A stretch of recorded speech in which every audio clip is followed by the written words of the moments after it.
চোরাগুপ্তা হামলায় আরও শঙ্কা থাকলেও নির্বাচন নিয়ে কোনো শঙ্কা নেই বলে জানিয়েছেন নির্বাচন কমিশনার আবুল ফজল মোহাম্মদ সানাউল্লাহ। বিকেলে নির্বাচন কমিশন ভবনে আইনশৃঙ্খলা বাহিনীর সাথে বৈঠক শেষে সাংবাদিকদের তিনি কথা বলেন। ইসি সানাউল্লাহ জানান, তফসিল ঘোষণার পর থেকে এখন পর্যন্ত পরিস্থিতি এবং ভবিষ্যতে কী ধরনের পদক্ষেপ নেওয়া যায় তা নিয়ে আলোচনা হয়েছে। বলেন, যারা নির্বাচন বানচালের চেষ্টা করছে তারা সফল হবে না। আইনশৃঙ্খলা বাহিনীর কার্যক্রমে সন্তুষ্টি প্রকাশ করে সানাউল্লাহ বলেন, নির্বাচন পেছানোর কোনো সুযোগ নেই।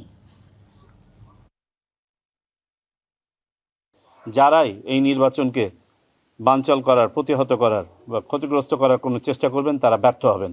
নির্বাচন নিয়ে কোনো আশঙ্কা নাই, নির্বাচন সময় মতো হবে এবং আইন প্রয়োগকারী সংস্থার যেসব কার্যক্রম এই পর্যন্ত নেওয়া হয়েছে সেগুলো নিয়ে আমরা সন্তুষ্ট।